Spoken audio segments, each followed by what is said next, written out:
Right, so I'm a fan of wireless buds, and I just enjoy the convenience ng pagiging, well, wireless ng wireless buds. So walang wires, walang sumasabit-sabit, walang nabubulbol, walang nasisirang wire yun. But of course, pagdating sa music quality, mas maganda pa rin yung na-offer ng mga wired na headset compared sa wireless buds. But I think yung gap na yun is paliit ng paliit. But anyway, so I have a few of them here.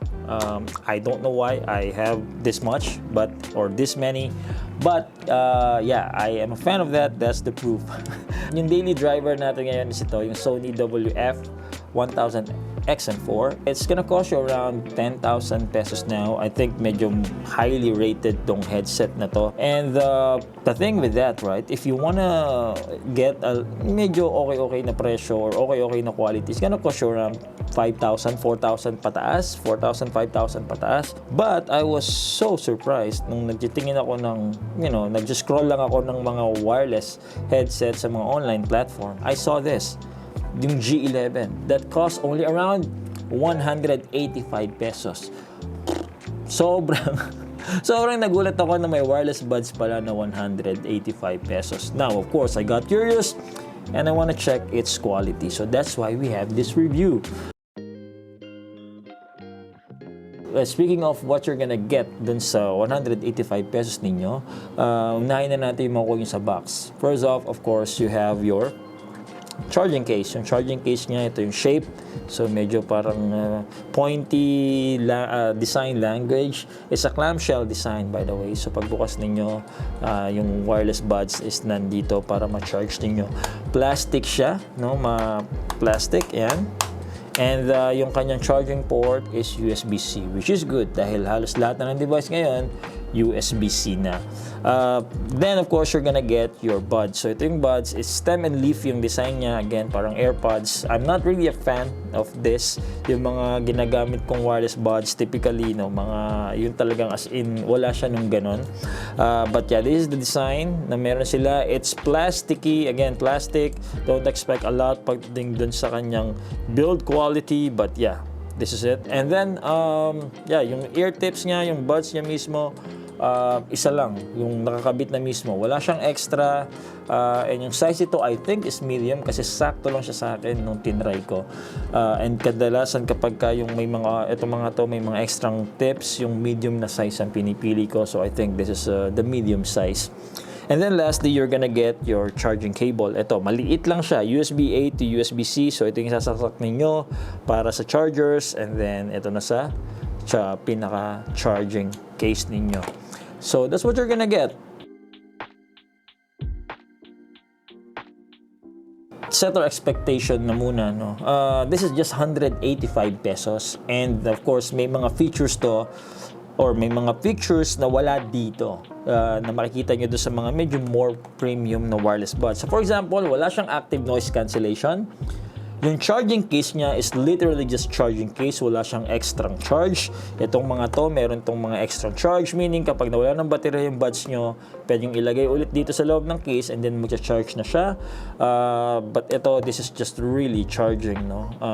Pagka naubusan na yung baterya, kailangan nyo nang isaksak ulit yung itong through via this cable sa charger. Then lastly, wala siyang software support. So, minsan yung iba nakokontrol nyo siya doon sa inyong software sa apps, but this one, wala siyang software support. Alright? So, yeah. Now that we have that, so what are you gonna get naman? Unahin na muna natin yung compatibility. So, yung compatibility, this works for iOS devices, this works for your Android devices. So, kung ano man yung gamit ninyong system ng smartphone, whether your iOS, whether your smartphone, whether your Android device, this one should still work. So, that's a good one. Now, pagdating sa operation, so ito, meron siya ng mga tap. Of course, ng mga tap gesture. One tap to stop, one tap to play. Yun pa lang yung na-try ko. Pag naglo-long press ako, it doesn't turn up the volume or turn down the volume. Pagka nilong press ninyo, mag-on or mag-off siya. So, there you go. But sometimes, hindi ko alam, but you can actually activate yung, let's say, yung Google, si Hey Google. via this one by the press. Now, hindi ko mag-gets kung ano, pero minsan na-activate ko, tinry ko yung long press, kaso namamatay. Pagka tinry ko kung ano man, 3, 2 tap, hindi siya nag-work, pero minsan gumagana. But yeah, na-activate niya yung si Hey, yung Google Assistant ko, using this wireless buds. But yeah, just to let you know na nangyayari yun.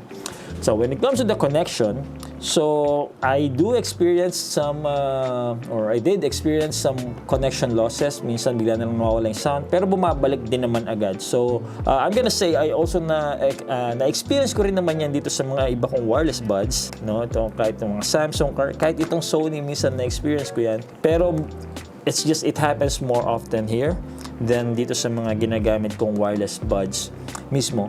And then the other thing, no, one time na naranasan ko, once lang naman to nangyari, after nun hindi ko na ulit siya na-experience with these buds, yung nadidelay yung sound. Meaning, yung isa nag-play sila together pero may onting delay yung isang wireless bud. So, I don't know if it's just a glitch dun sa phone or sa app na ginagamit ko to play music, but yeah, it happened on this one, which was a little weird kapag pinakinggan nyo. What I just did was just reconnect it and na-correct naman na yun. And hindi ko naman na siya ulit na experience.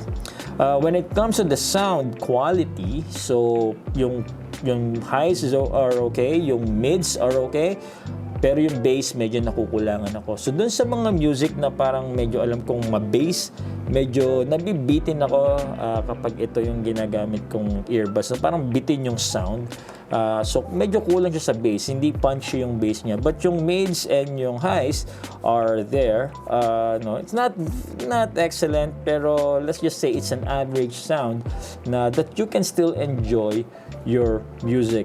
Now, that lack of bass, no, pagdating doon sa gaming performance, because they're trying to say they're a gaming earbuds, so depende sa nilalaro ninyo, baka yun nga rin, makulangan kayo. For example, if you're playing yung mga shooting games, for example, I played Call of Duty with this, medyo nakukulangan ako dun sa bass, and then ang effect nun, yung mga footsteps, yung mga explosions, yung mga barrel, parang medyo mahina yung dating sa akin, no? So of course maririnig mo pa rin, pero yun nga, parang bitin yung dating. No, sa ML walang problema, no? Narinig mo lahat, hindi naman ganun ka-critical yung bass lang, no? Yung kung ano yung bass dun sa game na yun, so that's fine. So I guess it really just depends kung ano yung nilalaro ninyong game. So when it comes to multimedia related to the sound, so I still enjoy my music listening to this. Again, yun nga, medyo bitin lang minsan sa bass. And then there's the videos. You know, when I watch videos sa Netflix or sa Amazon Prime or sa YouTube, clear yung voice, so I enjoy that. Yun nga, pag may mga explosions lang talaga dun sa sound, parang nakakabitin. But I think overall, yung sound naman niya, I still enjoy listening to music, watching videos, and playing games using this G11 na wireless buds. Now, when it comes to the battery life, so battery life, around 3 to 4 hours, no? Ginamit ko siya ng dire-diretso 3 to 4 hours to fully use this earbuds. So, nung wala siya ng baterya, I have to charge. So, kung wala akong dalang power bank or wala akong masasaksakan nitong cable na to, na charger, then I will not be able to use it. That's one of the downside ng wala kayong extra charge sa headset or dun sa charging case, sorry. Now, yung charging case, pag ginamit niyo to charge this, is gonna cost you or gonna be around 2 to 4 hours para ma-fully charge siya. Now, sa pagcha-charge, medyo nakakalito kasi hindi humihinto yung ilaw nito, walang yung indicator, yung ilaw dire-diretso lang din siya nagbi-blink na red, no, hindi siya yung nagbabago-bago. So for example, if we try it now, ipapakita ko sa inyo. So ito, I have a power bank here, and then saksak natin siya. So magbi-blink lang siya na magbi-blink ng red. So right now, so ayan, nilagay natin, nakita nyo nagbi-blink ng red, even kahit walang nakalagay na headset right now. Ito yung headset na sa akin. So sasaksak ko siya ngayon, and ayan, ito yung magiging itsura niya. So as you can see, nag-charge siya ngayon, ganyan, red. And yan lang siya, ganyan lang siya, nagbiblink lang siya. So kahit fully charged na yan, magbiblink lang siya ng magbiblink na ganyan. So you have no idea kung fully charged na. Except kapag binuksan nyo to, yung red na light na to, mawawala na. Yung nasa earbuds mismo, yung red na light mawawala. Which tells you it's fully charged already. Oo nga pala, muntikan ko nang makalimutan kasi panigurado may magtatanong din naman ito sa comment section regarding dun sa mic. Yung mic niya, medyo mahina yung dating pero maririnig pa rin naman kayo ng kausap ninyo pag nasa tawag kayo. Wala siyang noise isolation, so yung ambient sound sa paligid ninyo, maririnig din siya ng kausap ninyo. So kung nasa medyo maingay kayong lugar, medyo mas kailangan yung lakasan yung boses ninyo.